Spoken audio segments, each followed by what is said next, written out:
Bueno, hemos dicho, primero el tema económico, son 4 temas. Segundo, el tema ontológico, el tema de la dialéctica, de confrontación, sin posibilidad de encontrar una conciliación, y el tema de la visión de la historia humana.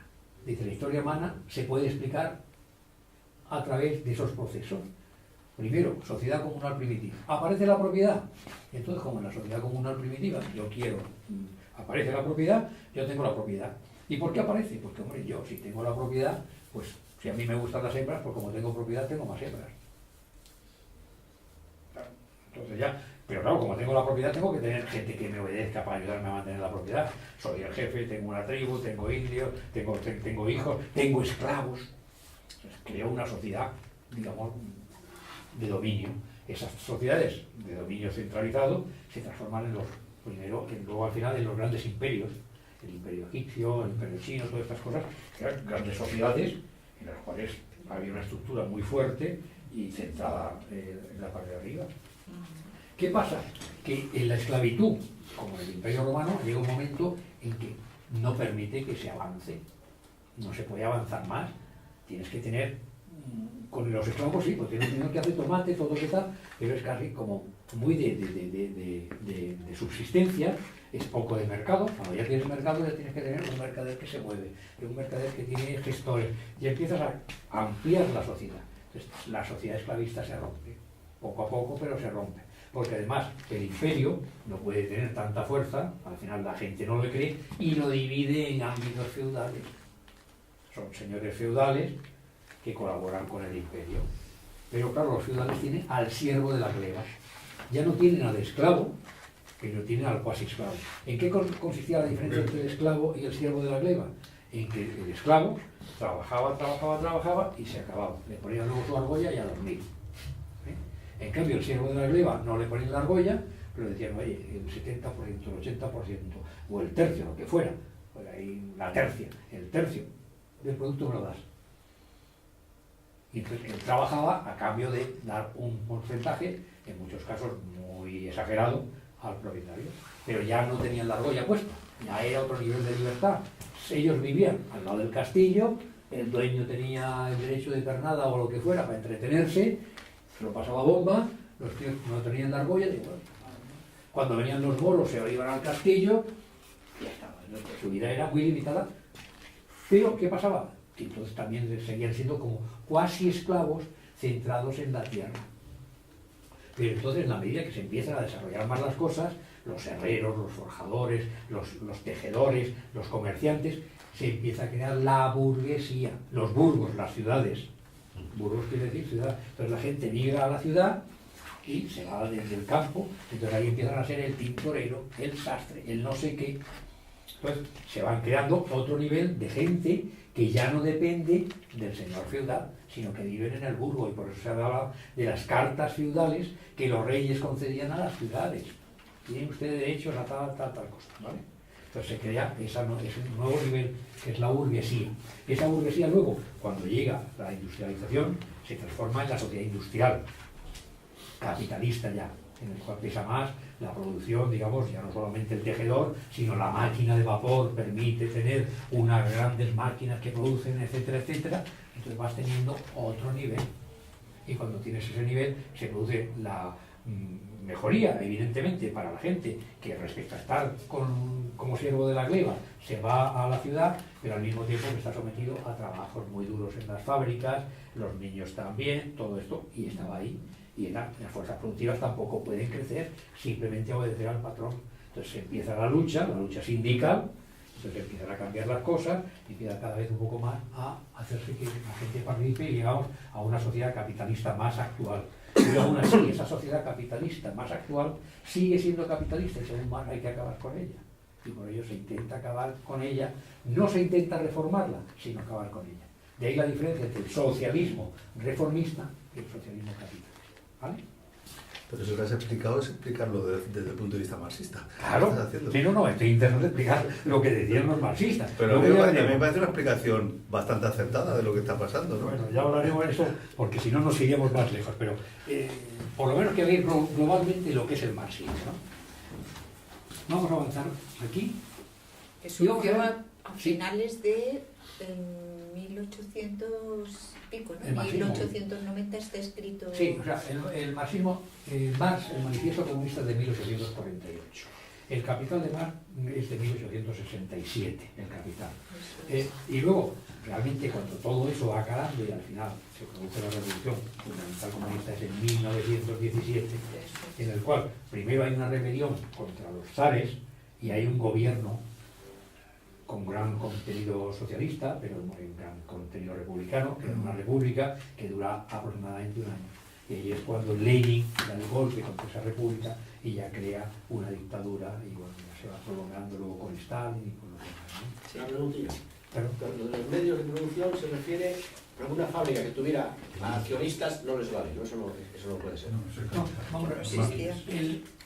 no, luego hay los propietarios del capital, que son los medios de producción.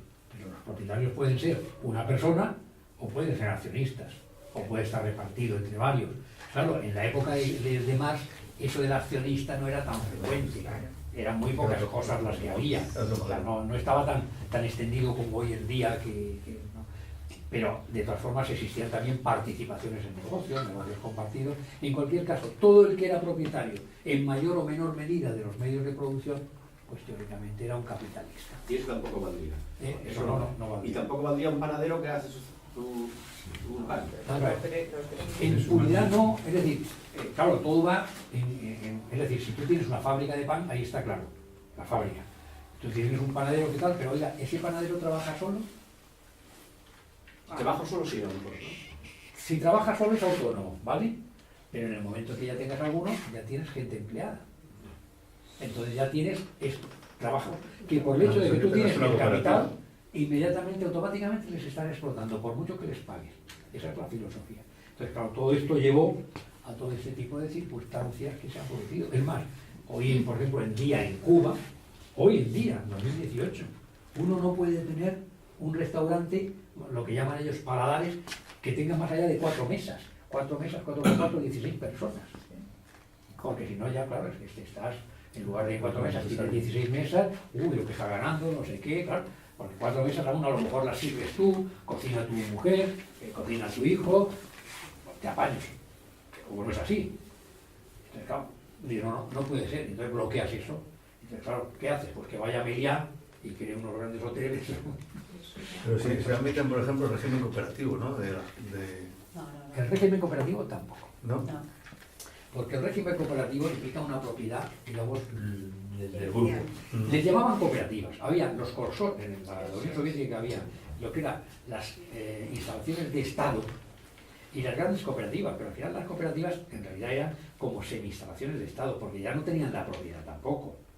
Es decir, que al final, en la práctica, se transformaban en un sitio donde trabajaban todos obligados y estaban allí. Tenían un poco más de autonomía que lo de capitalismo, la granja del Estado, pero muy poquita. Porque al final, con el paso del tiempo, ¿qué diferencia hay entre algo en lo cual yo no puedo venderlo a nadie? Que si tú eres cooperativista tendrás que poder vender tu parte de la cooperativa, pues si no eres cooperativista, si no, al final es lo mismo prácticamente, tienes un poco más de autonomía, pero es lo mismo y al final es eso. Es que yo creo que el marxismo y el capitalismo es el mismo perro con distinto collar. ¡Oh! En el capitalismo ellos critican el empresario y los obreros que lo enfrentan, pero en el marxismo está el Estado que tiene todo, que es el gran empresario, y el pueblo es el proletariado que está empobrecido. O sea que es una teoría que muchas ideas, pero en la práctica es un fracaso. Pero en teoría, decimos así, en teoría en el capitalismo unos pocos mandan sobre muchos y en el marxismo El sobre Estado muchos no manda manda, nadie. el Estado manda sobre todo el pueblo. Y Pero el Estado son ellos mismos. No. Sí, sí, sí. Eso ya es una cuestión, digamos, es decir, lo iremos viendo sobre la marcha de montar, pero ya nos vamos un poco de lo que ha sido, de la idea del marxismo, a luego cómo se ha estructurado. Claro, cuando uno habla de dictadura del proletariado, cosa que dice Marx, que aparece en Marx, ¿qué se entiende por dictadura del proletariado? Que todos nos ponemos de acuerdo y tal, o quiere decir algo más. Que se manda, Y claro, usted va a mandar, ¿usted tiene carnet? Sería una dictadura del proletariado si a lo mejor cada 6 meses o cada año cambiaran los cargos. Pero si ves que el mismo secretario general está 30 años o 20, allí no hay rotación de las... Pero aunque haya rotación, el tema está que aunque tú haya rotación, ¿tú por qué te cambian? ¿Qué carnet tenías tú cuando te cambiaron? Ah, claro. ¿O a quién nombran? Vamos a ver, cuando va una empresa capitalista norteamericana a instalarse en China, está claro que se instala, porque están allí. Y ponen sus máquinas, lleva su gente. ¿Qué es lo que le permiten los chinos? Muy sencillo, le permiten que nombren al director general, porque si no la empresa no va. Le dice, ya aquí invierto, el director general soy yo. Ahora, pone a un presidente de la empresa, que cobra. ¿Y ese presidente cómo lo elige?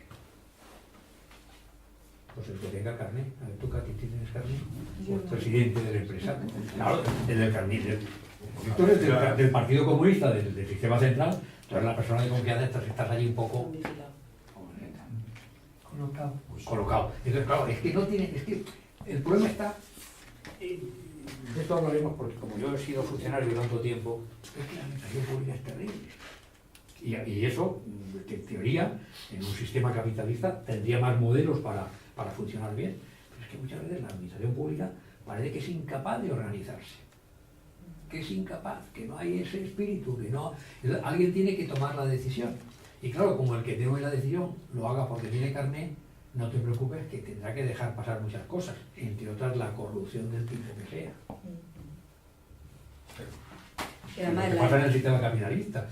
Perdón, en estos casos que estamos viendo de corrupción en el mundo capitalista, en el sistema político, claro, financian actos de partido, ¿por qué? Porque tienen posibilidades y lo hace ¿por qué? Pues porque es del partido.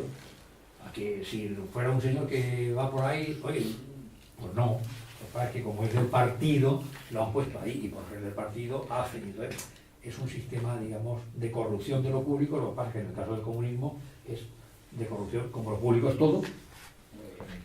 Ahí está. Sí, que en el marxismo critican el capital y es un sistema que lo único que le interesa es el capital.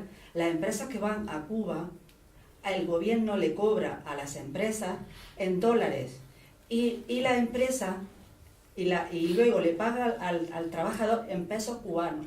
Entonces ahí hay una ganancia que pasa a mano del Estado que no repercute en beneficio del pueblo, increíble. Y eso lo sé yo porque he vivido allí muchos años. Es que al final, bueno, si luego entramos en la dinámica y en los ejemplos que cada uno conocerá, pues es que al final se ve lo que pasa. Pero aquí vamos a intentar centrarnos sobre todo en la filosofía, para ver si esa filosofía, como planteaba Mario al principio, tiene que ver con lo que se ha creado en el mundo o no. Entonces vamos a ver el marxismo y vamos a ver influencias en el desarrollo del pensamiento de Marx. Aquí tenemos a Karl Marx y a Friedrich Engels. Karl Marx parece que no trabajó en ningún momento de su vida, se dedicó a la filosofía, a la política, vivió una vida, digamos, muy pobre. Su familia vivía en una pobreza extraordinaria, él vivía de las ayudas que tenía, entre otros, del propio Engels.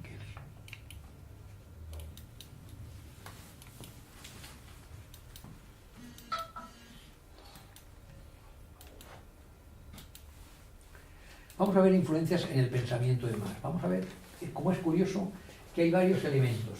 Primero, un conflicto familiar de raíz religiosa. Hay una ruptura personal con Dios. Es curioso. Hay unas ideas filosóficas radicales de su época, como ha citado Mario antes, que le influyeron profundamente.